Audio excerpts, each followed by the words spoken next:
Éminent spécialiste international des OGM, organismes génétiquement modifiés et des PEN, perturbateurs endocriniens et nerveux.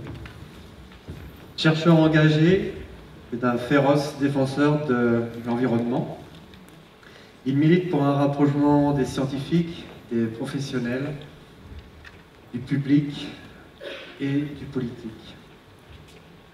Accrochez-vous, cela va secouer. Nous vous demandons de bien vouloir accueillir chaleureusement le docteur Christian Vélo.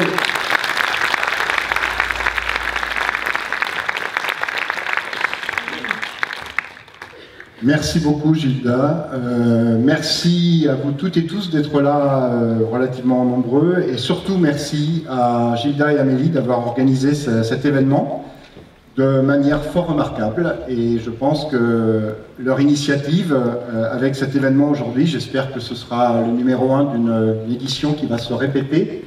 En tout cas, c'est la mise en place d'un nouvel îlot de résistance à Saint-Paul-de-Léon. Je pense que vous n'aviez pas attendu ça parce que vous œuvrez déjà, j'imagine, depuis longtemps en ce sens-là. Mais ce qui est important, c'est d'arriver à faire la convergence entre tous les îlots de résistance. C'est comme ça qu'on va y arriver. Et là, il y en a un nouveau à Saint-Paul-de-Léon. Et grand merci donc à Gilda et Amélie pour cette organisation remarquable.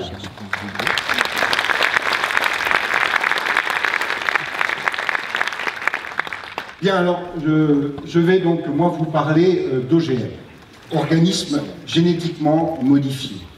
Alors, je vais vous parler, en fait, faire le point un petit peu sur la situation des OGM. Donc, je suis, pour ceux qui ne me connaissent pas, donc, généticien moléculaire à l'Université Paris-Sud, sur la fac d'Orsay. Et je suis aussi le président du conseil scientifique du CRIGEN, le comité de recherche et d'information indépendante sur le génie génétique, qui est une structure associative en fait qui regroupe des représentants, divers représentants de la société civile, mais qui regroupe également des experts, alors j'aime pas trop ce terme, mais c'est le terme utilisé, internationaux sur la question, il n'y a pas que les Français effectivement, sur la question des produits du génie génétique, donc notamment des organismes génétiquement modifiés, et de tous les produits qui leur sont étroitement associés, à savoir les pesticides. Vous allez comprendre pourquoi les OGM sont étroitement associés à la problématique des pesticides.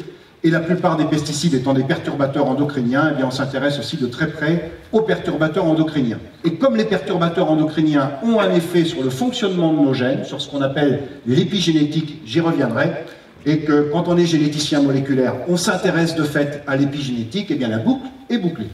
Voilà, donc je vais essayer de faire le point un peu sur la situation des OGM en France et en Europe. Beaucoup de gens pensent que le sujet des OGM est un sujet qui n'est plus d'actualité en France, parce qu'on nous dit, bon, vous savez, il n'y a plus d'OGM cultivés en France. Alors vous allez voir que ce n'est pas tout à fait vrai, et que c'est même totalement faux.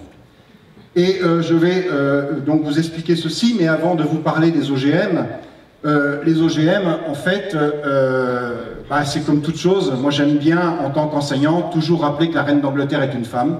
C'est-à-dire que même si vous savez déjà parmi vous ce qu'est un OGM, je préfère le redire de façon à ce qu'on reparte tous des mêmes bases et qu'on avance progressivement tous ensemble. Et le problème des définitions, vous savez, c'est que quand on va chercher un mot qu'on ne comprend pas dans le dictionnaire, il est souvent expliqué par d'autres mots qu'on ne comprend pas. Du coup, on tourne les pages et c'est comme ça qu'on s'enrichit. C'est un petit peu ce qui va se passer là. Sauf qu'au lieu d'aller de définition littérale en définition littérale, ce qui ne serait pas très sexy et particulièrement rébarbatif, je préfère vous donner un certain nombre d'éléments de biologie de base pour que vous puissiez comprendre sur quoi repose la possibilité pour l'homme, le chercheur en particulier, de fabriquer ces fameux OGM. Je vous rassure, je ne vais pas vous faire un cours de biologie, ça va être extrêmement vulgarisé, extrêmement simplifié, je vais essayer de rendre ça le plus ludique possible. Ce sera néanmoins pendant, disons, une dizaine de minutes, un petit peu technique, et après ce sera un petit peu plus court.